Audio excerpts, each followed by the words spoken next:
त्वचेच्या सर्व आजारावर अत्याधुनिक मशीनद्वारे उपचारासाठी व त्वचेचे सौंदर्य खुलवण्यासाठी अत्याधुनिक मशीनद्वारे ट्रीटमेंटसाठी एक वेळ अवश्य भेट द्या डॉक्टर स्वाती पाटणकर यांच्या डॉक्टर स्वाती क्लिनिक व डर्मा केअरला।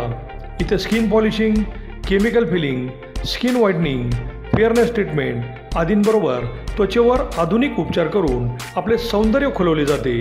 त्याचबरोबर अनेक आजारांवर खात्रीशीर उपचारही केले जातात। चला तर मग आपले सौंदर्य खुलवण्यासाठी एक वेळ अवश्य भेट द्या डॉक्टर स्वाती क्लिनिक व डर्मा केअर, तिरंगा चौक, राजाराम बापू बँकेसमोर, मायनी रोड, विटा। संपर्क 78 23 86 1502। नमस्कार, प्राईम न्यूजमध्ये आपल्या सर्वांचे स्वागत। स्वर्गीय आमदार अनिल भाऊ बाबर यांनी श्री क्षेत्र रेवणसिद्धासाठी प्रचंड निधी दिला। त्यामध्ये त्यांनी 2 कोटी रुपये खर्च करून भक्त निवासाची सुरुवात 2 वर्षापूर्वी केली होती। आज महाशिवरात्रीनिमित्त त्याचे काम पूर्ण झाले आणि उद्घाटन समारंभही पार पडला। रेवणसिद्ध देवाचे संबंध भारतभरात भक्तगण आहेत। रेवणसिद्धाची यात्रा, भाकणूक प्रत्येक गुरुवारी तसेच चैत्र महिन्यात खडी घालण्यास अनेक भाविक येत असतात। तसेच अनेक भाविक महाप्रसादही घालतात। त्यांना मुक्कामासाठी येथे गैरसोय होत होती हे ओळखून स्वर्गीय आमदार अनिल भाऊ बाबर यांनी भक्त निवास बांधण्यास सुरुवात केली होती। आमदार सुहास भैया बाबर यांनी त्याचे उद्घाटन केले आणि भविष्यात माझ्या काळातही श्री क्षेत्र रेवणसिद्ध मंदिराच्या विकासासाठी प्रयत्न करणार असल्याचे सांगितले। आपल्या लाडक्या आमदाराच्या हस्ते उद्घाटन होणार म्हणून झाडून त्यांचे कार्यकर्ते या कार्यक्रमास उपस्थित होते। भक्त निवासाबद्दल अनेक भाविकांनी समाधान व्यक्त केले। यावेळी रेवणसिद्ध देव ट्रस्टचे बालाजी गुरव, अजय पाटील, कुमार शेठ पवार, यशवंत चव्हाण, भारत तात्या पवार आदी बरोबर अनेक मान्यवर उपस्थित होते। अभिजित शिंदे, प्राईम न्यूज, विटा। सुरुवातीला महाशिवरात्रीनिमित्त मतदारसंघातल्या सगळ्या भाविकांना मी मनापासून शुभेच्छा देतो। महाशिवरात्रीचा मुहूर्त साधून 2 वर्षापूर्वी सुरू झालेल्या भक्तनिवासच्या बांधकामाचं काम आज या ठिकाणी पूर्ण होत आहे। जवळपास 2 कोटी रुपयाचा निधी अनिल भाऊंच्या माध्यमातून 2 वर्षापूर्वी मंजूर झाला होता आणि एक खूप मोठं शक्तिपीठ आपलं हे या ठिकाणी चांगल्या पद्धतीनं आहे। नवनाथांपैकी एक या ठिकाणी आपले नाथ आहेत आणि दर्शनाला अनेक भागातून लोक किंवा परराज्यातून येणाऱ्या लोकांची व्यवस्था व्हावी म्हणून या हेतूनं या मंदिराच्या शेजारी एक भक्तनिवास व्हावा हा हेतू होता आणि 2 कोटी रुपये म्हणून अत्यंत चांगल्या पद्धतीचं एक भक्तनिवास या ठिकाणी आपण सुरू करतोय। आज त्याचं काम जवळपास पूर्ण झालंय। सिव्हिल वर्क ज्यावेळेला पूर्ण झालं त्यावेळेला सुरेश भाऊ शेंडे आमच्या या ठिकाणी उपस्थित आहेत। अनेक ह्या देवावरती श्रद्धा असणारे अनेक भक्तगण ज्यांनी या मंदिराला जे भक्तनिवास बांधले त्या भक्तनिवासमध्ये फर्निचरचं काम हे लोकवर्गणीतून पूर्ण करून देऊन आज ते भक्तनिवास सुस्थितीत उभं राहिले आणि आता त्याचं काम पूर्ण झाले। आता त्याचा शुभारंभ झाला आहे। परराज्यातून येणाऱ्या, परगावातून येणाऱ्या भक्तांना पहाटे ज्यांची अभिषेक असतो, पूजा असते, त्या सगळ्या लोकांची राहण्याची व्यवस्था या निमित्तानं या ठिकाणी पूर्ण होते आणि ह्या भागाचा विकास व्हावा या हेतून एक मोठं काम होते। भविष्यामध्ये हे देवस्थान आणखीन कसं मोठं होईल यासाठी लागणारी सगळी मदत करण्याचं अभिवचन मी आज या कार्यक्रमानिमित्त दिलेलं आहे। थँक्यू। क्षेत्र रेवणसिद्ध महाशिवरात्रीला आज यात्रा भरवून जाते।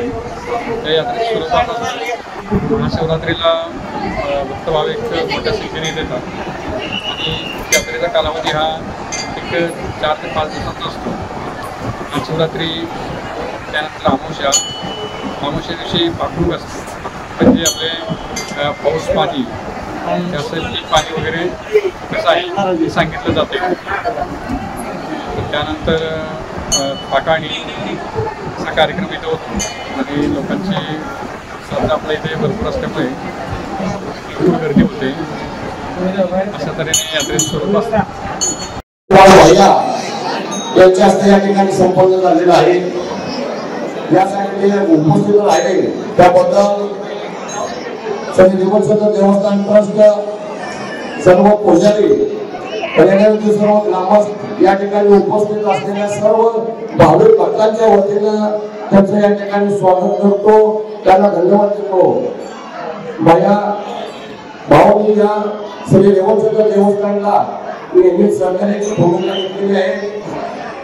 हीच परंपरा आपण पुढच्या काळामध्ये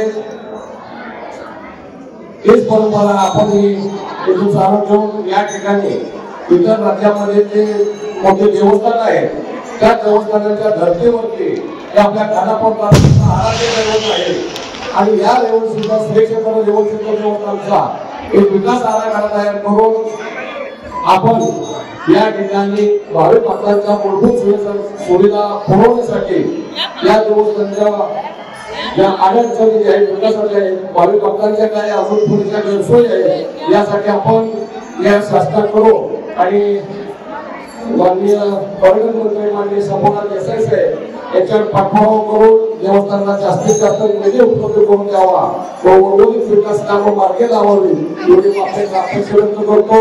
हे भक्तनिवास पूर्ण करण्यासाठी या रेल्वे गावातील इनामदार तसेच दोन लेखीदार बाळासाहेब पारसेकर कोमल खंडवाने सुरेश शेंडे